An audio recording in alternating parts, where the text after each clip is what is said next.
We are now going to work through the question on ANOVA analysis in the project.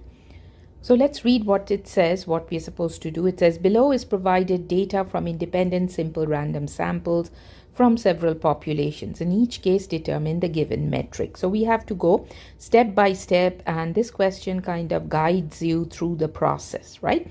So the data given to us is, we have 3 samples here.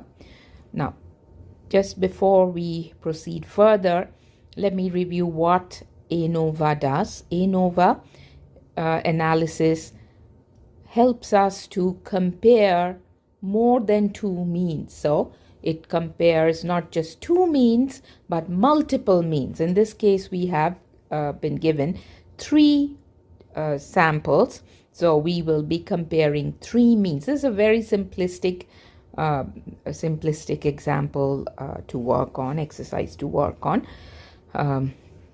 But let's look at the data given to us and run through the process in how to perform a complete analysis of variance, right?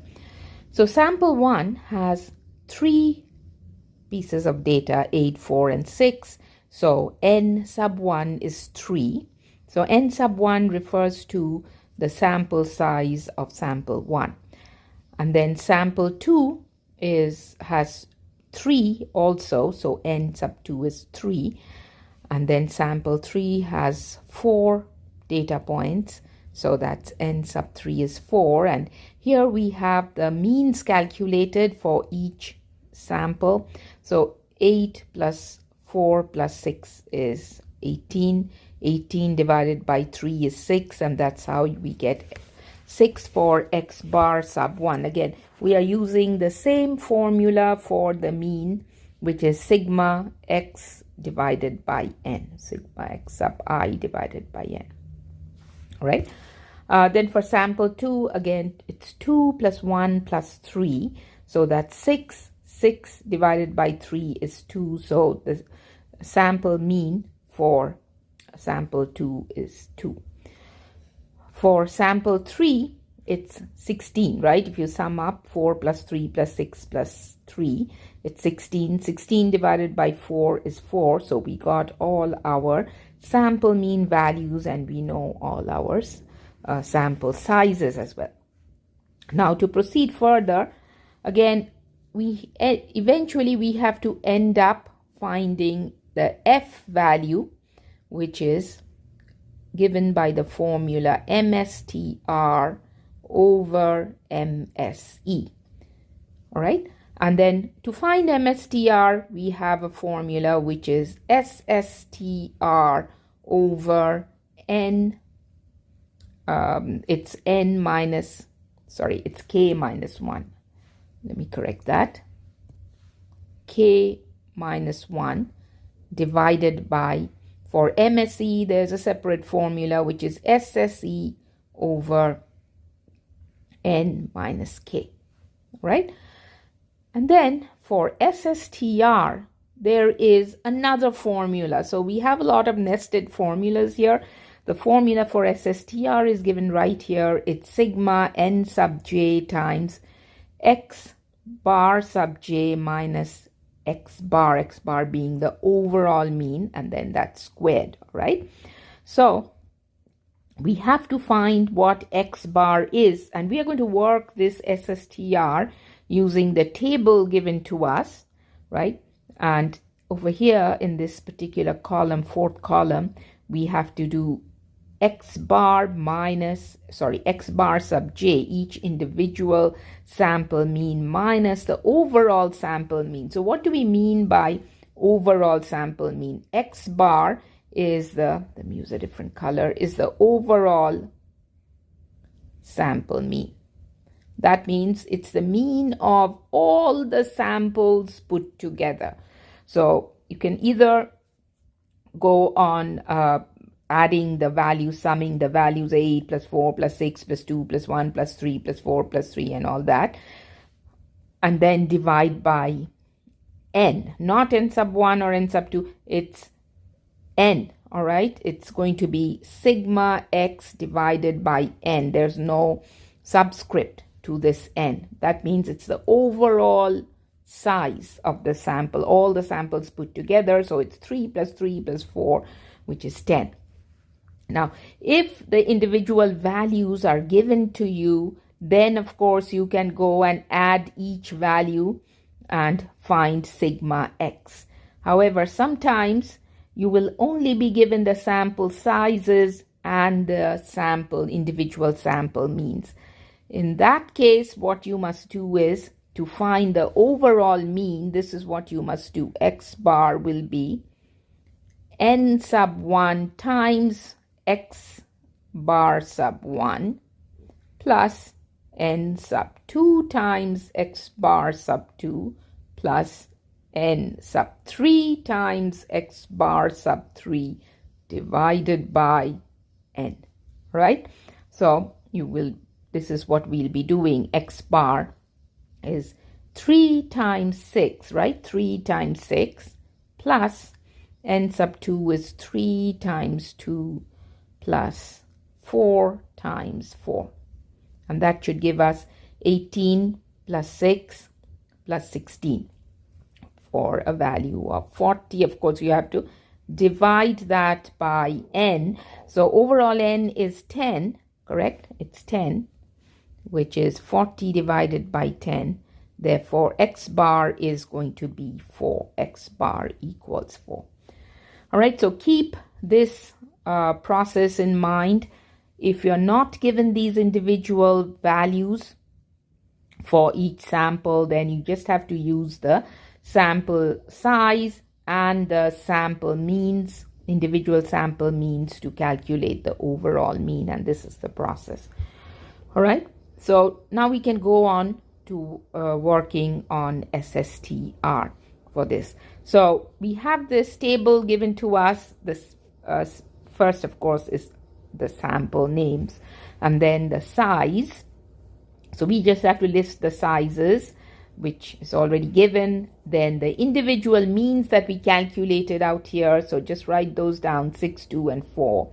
And then you have to subtract each individual mean from the overall sample mean, which in this case is -4. So 6 minus 4 is a 2. 2 minus 4 is -2. 4 minus 4 is 0. All right, so we've done this part of the calculation in this fourth column, x bar sub j minus the overall mean x bar. Now in the next column, we have to square it, right? So we have to do that. So 2 squared is 4, minus 2 squared is also +4, and 0 squared is 0. So now we have completed this part of the formula. So what is left now is to multiply each of these squared values with their respective sample sizes, n sub j. So 4 times 3, 12. 4 times 3, 12, right? And then, 0 times 4 is 0. So that's how we get 24 by adding up the values in the last column. So this is 24 is sigma n sub j times x bar sub I or j minus x bar whole square. That's 24. And that is your SSTR. Now, once you get your SSTR, you just have to apply the formula for MSTR to calculate MSTR. So SSTR is 24, right? We have to know what K minus 1 is. K is the number of populations being sampled. So here we are working with 3 samples, right? So K equals 3. K equals 3. So K minus 1 will be 3 minus 1, which is 2. So MSTR will be SSTR divided by K minus 1. Therefore, 24, this 24 divided by 2 is 12. And that's our MSTR. So we found our MSTR as 12. Now we have to work on MSE. So for MSE, the formula is SSE divided by n minus k. And SSE has its own formula again. It's sigma n sub j minus 1 times s sub j squared. What is s? S is the standard deviation, and when we have a square on the s, it is the variance. So it's the squared standard deviation. In other words, it is the variance. Analysis of variance, we have to know what the variance is, in this case s squared. So here I have listed the size. Again, this table will be provided to you.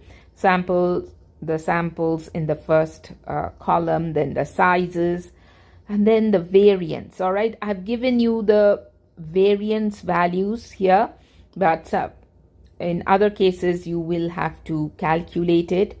So for this exercise, it's 4, 1, and 2. And then the next column, you subtract 1 from the different sample sizes. So 3 minus 1 is 2, 3 minus 2 is 1. 3 minus 1 is 2, 4 minus 1 is 3, correct? So that's how we get the values in this fourth column. And finally, you have to multiply the fourth column with the third column. So 2 times 4, 8, 2 times 1 is 2, 3 times 2 is 6. And then we sum up the values in the last column, which gives us the SSE value of 16. Now, very, very, very important is that in the test, I will not give you the value of the variance. Instead, I will give you the value of S, the standard deviation. So when you work through this table, make sure you're squaring you have to square, all right, not equal, but you have to square the standard deviation and then put it here. Do not forget to square. If you forget, then the whole problem will be wrong. All right, so first make sure what information you've been given, what data you've been given. If you've been given variance, if it says s squared or variance, then use the values as it is. If it gives you standard deviation or just the s, then please make sure you're squaring it and then put the values. Okay, so I just wanted to point that out because I often see that students forget to square the standard deviation value. All right, so we got our SSE value of 16. Now we have to plug that into the formula for MSE. MSE formula is SSE over n minus k. SSE is 16. N minus k. N is the total sample size, and k is the number of samples or number of populations being sampled. In our case, it was 3. So n minus k is 3. So, n minus k, which will be 10 minus 3, is 7, right? So that is put in the denominator for MSE value of 2.286. So we got our MSTR value, we got our MSE value. Now we can go ahead and find F, which is 12 over 2.286 for a value of 5.25 for F. All right, that's our F value. Now, you will also be asked to construct a one-way ANOVA table. All right, in the first column, we'll have the source, which is the treatment and error. The second column is the DF. So for MSTR, remember what denominator we used for SSTR? It was K minus 1. So K minus 1 is 2. For the error, when we calculated MSE, what was our denominator here? It was N minus K, correct? That's the DF actually. So it was 10 minus 3, 7. And then the DF should sum up to N minus 1. So 7 plus 2, 9. The next column is for the sums of squares, SS. All right. So SSTR, we got a value of 24. So just write that value down in the table. And then for SSE, we got a value of 16. So that's, just write that down. And when you sum them up, you should get a value of 40 SST. That's total sum of squares. All right, SST is equal to SSE plus SSTR. Right, that's kind of like an identity. All right, let's write that down here. SST equals SSTR plus SSE. It's like a algebraic identity. Then the next column is for MS. So MSTR was 12, right? This value here.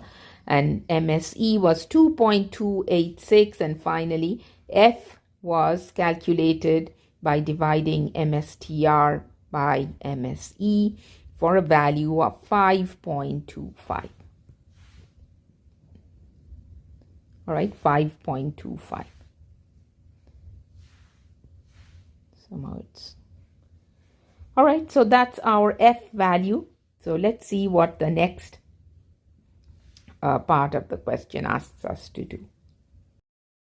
The next part of the question says, decide at the 5% significance level whether the data provides sufficient evidence to conclude that the means of the populations from which the samples were drawn are not all the same. So this doesn't really prompt you to through the hypothesis test. By this point, you should know all the steps of performing a hypothesis test. So step 1 is to state the hypothesis. Now, the way we state the hypothesis, the null hypothesis in an ANOVA testing is H sub 0 colon mu sub 1 equals mu sub 2 equals mu sub 3 equals as many means you are comparing. All right, so for the null hypothesis, you use the equal sign and all that. For alternate hypothesis, you have to state it in a phrase, as a phrase or a sentence, which is not all means are equal. Please do not write this as as mu sub 1 not equal to mu sub 2, not equal to mu sub 3, not equal to mu sub 4. All right, this is not the correct way of stating alternate hypothesis in an ANOVA test. All right, because when you just write it as not equal to for each means, that means you are saying that none of the means are equal to each other. All right, they are all diverse. It is quite possible that a few of the means would be equal, but not all of them. And that's why you have to write it in a sentence. Not all means are equal. There can be 1 or 2 or 3 means that are equal, but there will be some means that may be different. That's what the alternate hypothesis is trying to state. Step 2 is to state the significance level, which is 0.05, coming from the significance level at which we have been asked to test. Now, this test will always be right tail test, just like the chi-square tests we worked through before. F distributions are all right skewed distributions, therefore it's going to be a right tail test, not a left tail test, not a two tail test, always right tail test, right? So that's fixed. Now, just a second, I'm trying to remove the highlight from here so it's more visible. 5.25. Okay, so in step 3, where we find the test statistic, we already found a couple of pages back. We already found our test statistic value, which was 5.25. All right, so we can go straight to step 4, which is using the critical value approach. DF is, we have to first find the cutoff or the critical value. Now the DF for F distributions, there are 2 parameters in it. One is the numerator parameter and the other one is the denominator parameter. So the formula for the numerator is k minus 1, the same df we used to find MSTR. And for the denominator, it's n minus k, the same formula we used as the df for when calculating MSE. So the two df values are 2, 7, 3 minus 1, 10 minus 3, 2, 7. So we find the critical value by finding the f value corresponding to an area of 0.05 to its right with df of 2, 7. And when you look up your table or run it through the calculator, you should get a value of 4.75. So that's the cutoff. All right. Again, when you draw your diagram, all approaches must be accompanied with a diagram. All right. So remember, this is a right tail test. The graph should start from 0 on the left hand side, and then the reject region should be placed on the right hand side. It's a right tail test. Area corresponding to the reject region is 0.05. Mark the critical value over here, and then the do not reject region should be placed on the other side. All right, now we bring our test statistic, which is 5.25, and see where it will lie on this graph. All right, so 5.25 is greater than 4.75, which is the cutoff. So it will fall somewhere in the reject region, a little bit to the right of 4.75. It falls in the reject region. Please write the statement. Okay, it's not enough to just draw it and show everything on the figure. You should know how to state your reasoning in words as well. All right, so it falls in the reject region, therefore the decision is to reject the null hypothesis. Step 6, you do your interpretation. At the 5% significance level, there is enough evidence to conclude that. Now, since this is not an application-based problem, you don't have to state it in context of the problem. You cannot state it in context of the problem, but you have to state what the alternate hypothesis says, all right? You have to state it in terms of the alternate hypothesis. At the 5% significance level, there is enough evidence. Please do not say to reject null hypothesis. I know that that was the decision. To interpret it, you're going to say at the 5% significance level, there is enough evidence to conclude that not all means are equal. This is what was stated in our alternate hypothesis. So you have to use the alternate hypothesis statement in the interpretation. All right.